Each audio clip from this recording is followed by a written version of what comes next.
when you thought live action for Resident Evil hit the bottom of the barrel with the recent announcement of Netflix's Resident Evil, yeah, no, it gets worse. Because this new movie looks like a disaster. But this was what my initial response was. だが断る。 Hey, what is going on, everybody? How are you all doing today? I hope you all are having a wonderful and fantastic day today, and if not, hopefully you all will have a better tomorrow. Resident Evil has had some very terrible live-action movies. Oh, they've been a disaster. But the one thing I will definitely praise is their animated movies that they've been doing, which basically it's an extension of the games, and Leon Kennedy is basically your main character. I think that they've done very good with the animated stuff, because, it's in the spirit of the games. You get more to each character, like Leon, like Claire Redfield. You get to see some great stuff, and like I said, it's within the game's realm. Stuff that fans really enjoy. And personally, I've actually enjoyed the animated stuff. I mean, they've done a good job with it, in my opinion, because you're getting the characters from what they were in the games. I mean, that's, what people like to see, right? It's really not hard to understand to stay within the realm of what the series is about, the characters, keeping them consistent, keeping the world itself consistent. It's been pretty good. I've actually enjoyed these quite well. And when you keep things true to what it is, or at least within that realm, people do enjoy it more. But, we look at woke flicks, for example, and, well, what are they doing? They're, doing this, what looks like a drama, but calling it Resident Evil. Also having a race-swapped Albert Wesker. Now, look, Lance Reddick, I do like him as an actor, got nothing against him, but he's not Albert Wesker. And the other characters don't know who they are, and quite clearly don't care, but they look like they'd be terrified of your typical little jumping spider. But, of course, this is woke flicks pushing their agendas, their identity politics. You know what this is. That's why you look at this, it looks like it's going to be a disaster. And, well, guess what?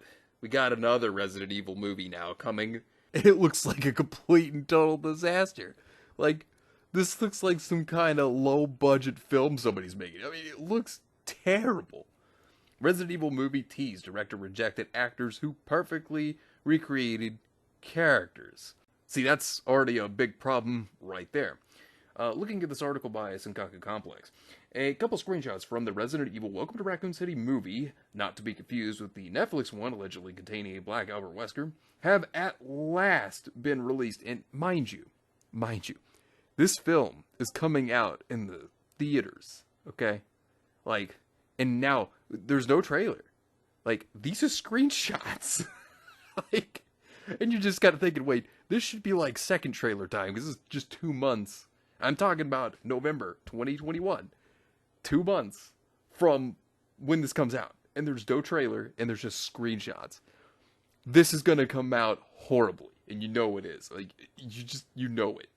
Like, Jesus, this looks horrible. I mean, this right here is a zombie. It looks like somebody took the grandma and put a bag over their head, cut out eye holes in the mouth, and said, "Here you go, grandma, just run around, do whatever." Like, it looks so bad. Oh, it looks so bad. As for the trailer, since they don't have one, they were probably like, what do we do about the trailer? People are gonna wonder about it, man. What are we gonna do? Game over, man. Game over, man. Just put up some screenshots, man. That's probably what happened. Oh, they're probably freaking out over it, panicking. God, this looks like a complete disaster. This particular live-action movie is said to be sticking closer to the actual games. What? Oh, okay. Okay, sure. As opposed to the film starring Mila Jovovich. Yeah, I know I butchered that. Sorry about that. As indicated by the screenshots teased from the official Resident Evil account, as the Spencer Mansion from the original game can be seen alongside remake monster Lisa Trevor. Oh no. This looks absolutely horrible. And for these to be screenshots, and this is a movie that's going to be in theaters. Keep that in mind. This is a movie that's going to be in theaters. You would think that they would have had a trailer already. Like, in fact, a second trailer should already be out. This is insane. Like, this is not a good sign. And I think they know this is not going to be a good movie. I think that they immediately know that. Now, also, when it comes to the people playing the characters, now, the guy who's playing Chris looks like Chris, almost. Like a young Chris Redfield. He actually looks like he fits the role, in my opinion. So yeah, that's a good choice, in my opinion. But Jill Valentine here. This is not Jill.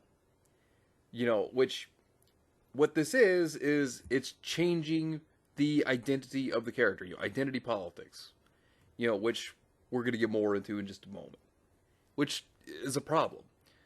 Right here, this is supposed to be Leon and Claire.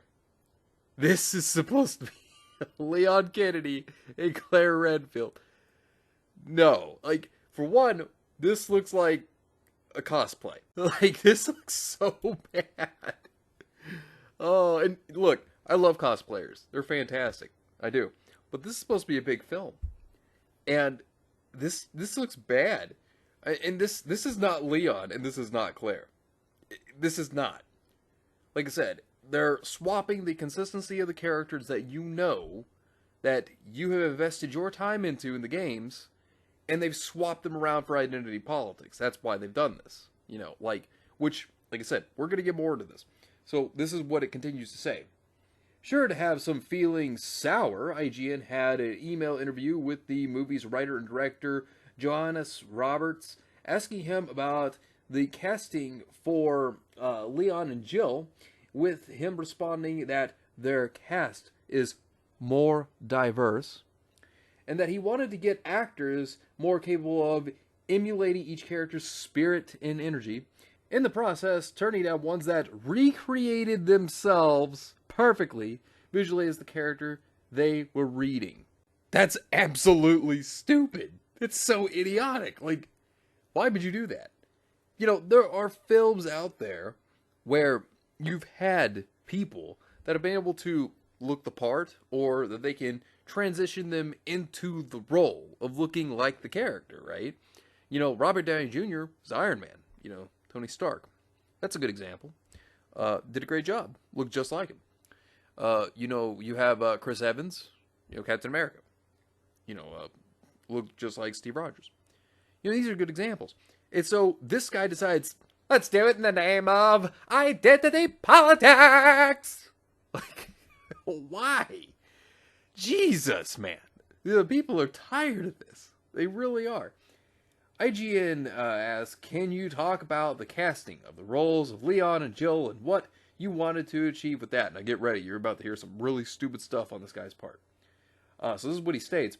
It was hugely important with the whole casting process to find people who embodied the spirit and energy of the characters I wanted to portray. I think often in game adaptations, one of the big flaws can be just casting someone to look visually like the characters, giving them the identical haircut and clothes, but not really trying to give the audience the thing that a movie does better than a game, which is to create a three-dimensional character that you can really connect with and believe in. I think, as I said before, one of the traps of falling into game adaptations is to make it feel like a giant cosplay version of the game. Are you kidding me? No, you're just going to trigger more fans. It's not going to end well for you. This is what people are tired of right here. This is what they're sick of. It's all about changing the consistency of the characters, and race swapping them is what they're doing. That's what it's about to this director here. It's not about keeping the consistency of the characters that it's about changing them. Now, it's nothing against the actors or the actresses. It's nothing against them. It's not their fault. I mean, hell, they could have even been brand new characters that you could have put in there, that you could have introduced to the story, which would have been pretty cool. You could have had more characters to add. Something interesting there. But no, what this is about to this writer and director is to swap the characters and change the consistency. That's the problem. This is an agenda of Hollywood, is identity politics. As you see, they keep taking red-headed characters and they keep race swapping them. You can clearly tell there's an agenda against red-headed people like me, and they want to take them and they want to swap them all out. And as you can see, what they're doing here is they're taking characters and they're race swapping them, because what it is it's to trick you into accepting identity politics, trying to say that this is a good thing, when it's taking existing characters, taking what was at one time consistent, and taking away that consistency to twist them into their narrative. But they're going to try to use this as a way to say that you're an ist or a phobe or whatever, but it tells you more about them than anything else. You know, they're the bigots. Because when you look at it back in the day, you know, like, people would just go to watch a movie to watch a movie. They didn't care about the race or the sexuality of the actors or actresses. You know, nobody cared about any of that stuff. People just cared about going to the movies and having a good time. That's what it used to be about. Nowadays, you just see where they're trying to push any form of identity politics. You know, forced diversity. You know, that's the biggest problem. When you had movies back in the day, you know, like back in the 70s, 80s, 90s, even the early 2000s, where you had diversity, you know, and it wasn't forced. It was natural. You know, that's not what it was about. It was about telling you a good story and creating good entertainment. Nowadays, it's just about trying to push all this onto you. Trying to push identity politics, trying to push any propaganda they can. You know, that's the problem with Western entertainment today. You know, that's the big issue. So, you know, this is why people are going to manga and anime, for example, because of issues like these. Nobody cares about this stuff. You know, people just want to see a good movie. People want to see a good show. You know, that's what they want. And then when you pull this crap, well, nobody wants to see this. You know, nobody wants to see this shit. And as a Resident Evil fan, no, this doesn't pick up my interest at all whatsoever. And best part is, I don't have to go see it. You know, here's the way I look at it. I'm going to stick with the games because, you know, I love that. Because the games, they're enjoyable. But anyways, let me know what you think about this entire situation down below. Subscribe to the channel if you were new here. And make sure you were still subscribed because YouTube is unsubscribing people from all their favorite channels. So make sure you were still subscribed to all your favorite channels. Hit the video with a like and also be sure to share the video on social media. Spread the word and get it out there. It's greatly appreciated and it really helps out the channel a lot. Also be sure to follow me on both Discord and Minds. We have a wonderful community there. Not only that, but it will keep you up to date on when the newest videos will be released as well as any other upcoming events in the near future. So be sure to follow me on both Discord and Minds. The links are in the description down below. But anyways, I hope you all have yourselves a wonderful and fantastic day today. And remember, if today was not a good day, tomorrow could always be better. Take care of yourselves and everyone around you. And have yourselves a good one out there, everybody.